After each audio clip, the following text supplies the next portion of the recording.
Bonjour tout le monde, c'est Elia Idriss, le gérant de le centre de formation Jeune Pharma. Comme on l'a vu avant, on a parlé de la physiopathologie, on a parlé de la pharmacologie, on a vu plusieurs cours qui rentrent dans la définition de la physiologie de chaque système. À partir d'aujourd'hui, on va parler de chaque pathologie et le traitement de chaque pathologie. Aujourd'hui, on va parler de l'arthrose. L'arthrose, on va voir du mythe à la réalité.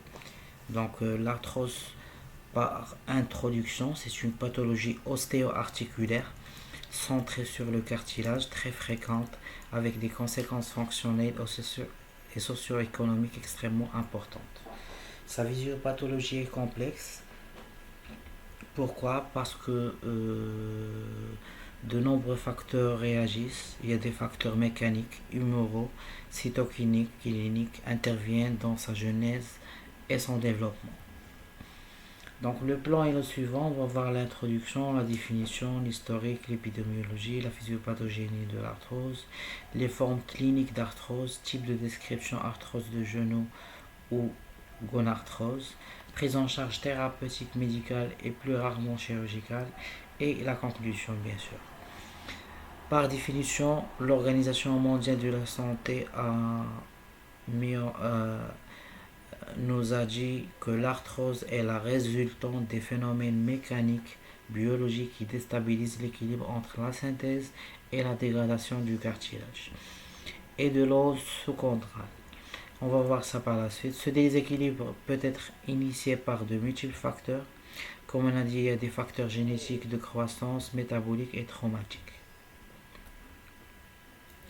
Donc l'arthrose touche tous les tissus de l'articulation, c'est-à-dire diarthrodiale, et se manifeste par des modifications morphologiques, biochimiques, moléculaires et biomécaniques des cellules et de la matrice cartilagineuse, conduisant à un ramollissement, une fissuration, une ulcération et une perte du cartilage articulaire, une sclérose de l'os sous-chondral avec production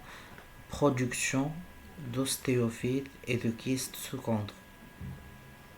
Donc ça, vous allez mieux le comprendre lorsqu'on va passer à la deuxième phase du cours. Donc quand elle devient symptomatique, l'arthrose entraîne bien sûr une douleur, une raideur articulaire, un éventuel épanchement articulaire avec des degrés variables d'inflammation locale. Donc comme vous voyez sur le diapo, là on présente un genou, c'est-à-dire la gonarthrose, un genou qui souffre d'arthrose.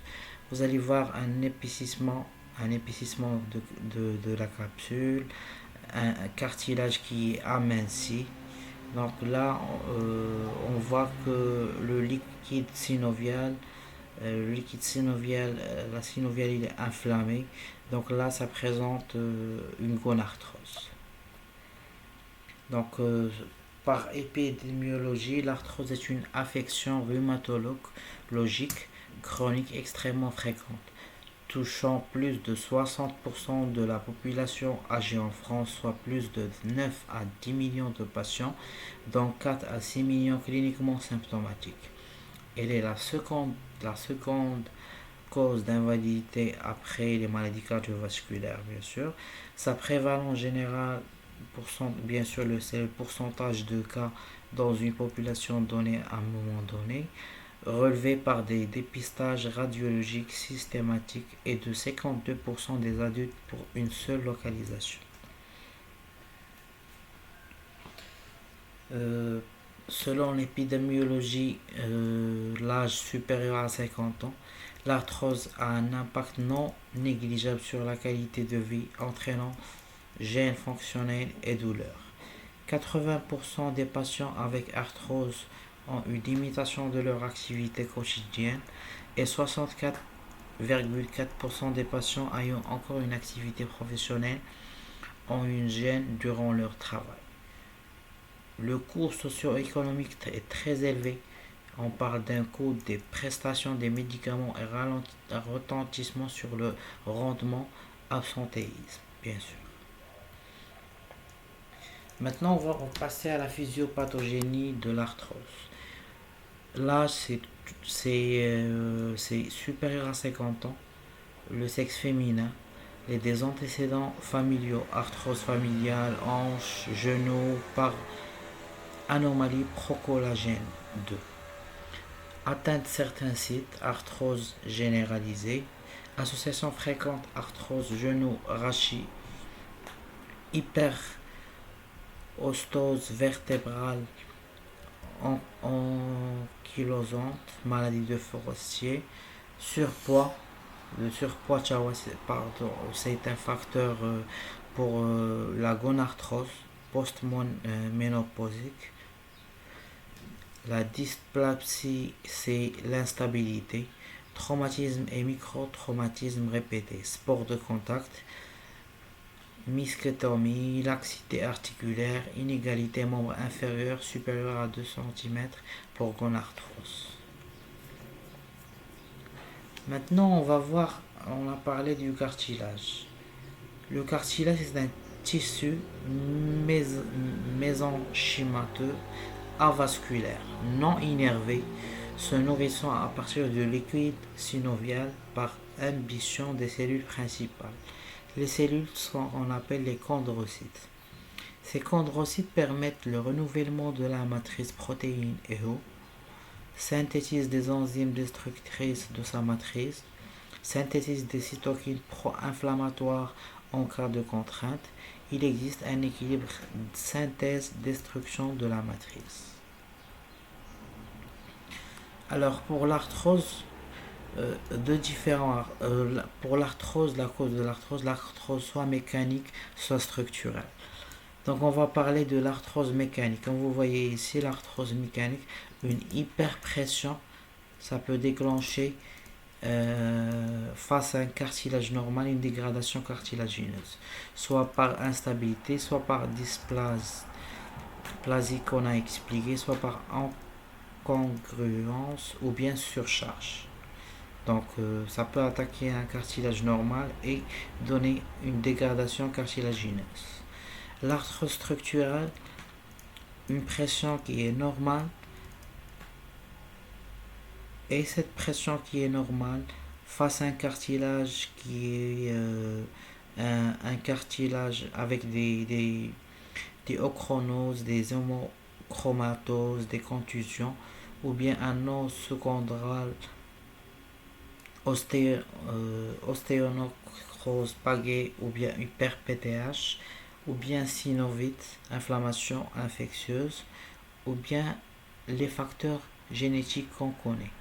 Ça peut altérer le cartilage et ça donne une dégradation cartilagineuse. Ça, c'est l'arthrose structurelle. Donc, les formes cliniques de l'arthrose. Lorsqu'on parle d'une gonarthrose, c'est une atteinte du genou. La goxarthrose, c'est une atteinte de la hanche. L'arthrose digitale, c'est une atteinte des doigts. Et l'arthrose rachidienne, c'est une atteinte de la colonne vertébrale cervicale dorsale, lombaire et sacrée. Maintenant, on va parler de la gonarthrose, les types de description de gonarthrose. Comme vous voyez ici, la gonarthrose, c'est l'arthrose qui touche le genou. Ici, sur la radio, vous allez voir un amincissement c'est-à-dire de deux parties du genou et une perte du liquide synovial. On va voir ça par la suite. Les signes cardinaux de l'arthrose sont les signes qui vont nous dire qu'on souffre d'arthrose et surtout la gonarthrose. La douleur mécanique survenant à l'effort ou à la mise en charge, donc souvent en fin de journée. Elle est calmée par le repos. La raideur articulaire avec impotence fonctionnelle, limitation d'amplitude articulaire et déformation des articulations, nodules d'Eberben et de Bouchard. Un épanchement articulaire de type mécanique et parfois un pincement articulaire, une sclérose sous-chondrale et des géodes. Une ostéophytose implantée à la jonction os à cartilage. L'arthrose est la plus fréquente des membres inférieurs. Siège de prédilection arthrose fémoro-patellaire 35% et arthrose fémoro-tibiale interne supérieure à l'externe. Réalisation des atteintes unibi ou tricompartimentales. Alors, ça présente, c'est-à-dire la gonarthrose. La gonarthrose, des fois, ça peut aggraver la situation et l'épidémiologie du sujet, surtout le sujet âgé. Donc, les douleurs à l'extension contrariée de la jambe, à la pression de la rotule sur genou fléchi, au toucher rotulien et à la manœuvre du robot. La gonarthrose, comment s'évolue? L'évolution souvent capricieuse, douleur d'abord intermittente puis gênante lors de la marche au sport, souvent associée à une amyotrophie du quadriceps et un épanchement articulaire avec parfois un kyste. Donc là, vous allez voir, vous allez mieux comprendre ça par rapport à la radio. Donc ça en 1989, vous voyez qu'il y a toujours un espace.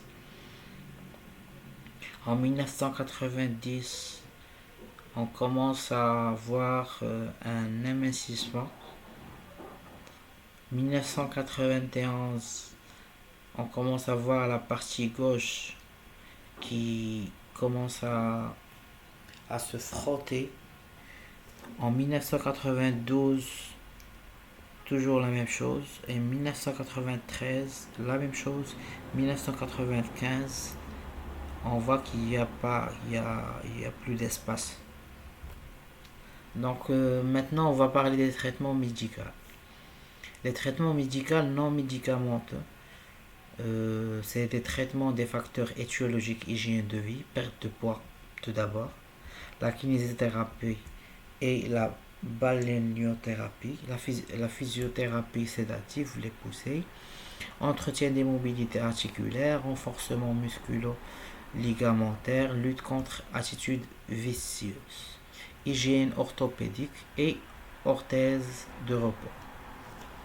Maintenant, on va parler dans la partie médicamenteuse de l'arthrose. Il y a ce qu'on appelle les antalgiques périphériques de niveau 1. C'est du paracétamol au long cours. Niveau 2, si besoin. Les anti-arthrosiques d'action lente, qui ont un effet retardé, action anti-inflammatoire, comme le diacéréine et le chondroïtine du sulfate. Les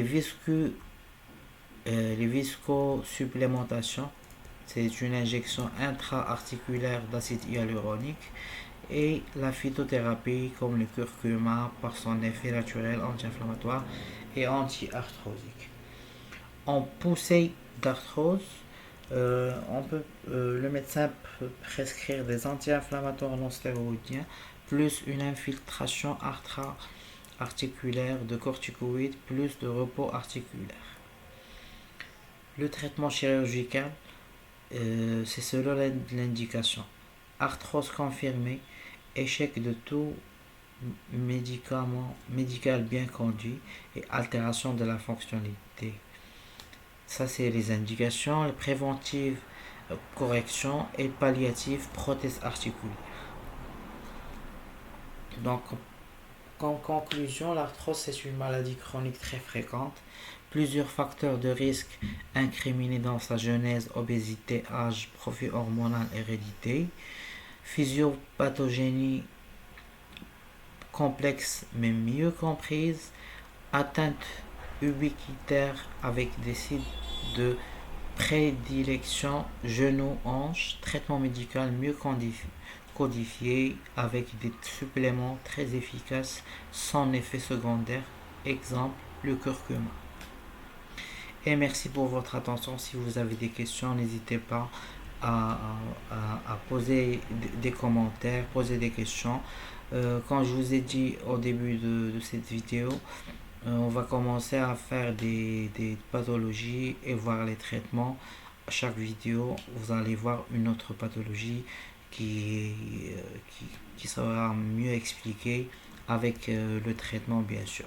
Parce que la partie fondamentale, on l'a vu dans la physiologie, on a vu la physiologie de chaque système. Maintenant, on va partir sur tout ce qui est pathologie, tout ce qui est traitement, tout ce qui est médicament. Et merci pour votre attention.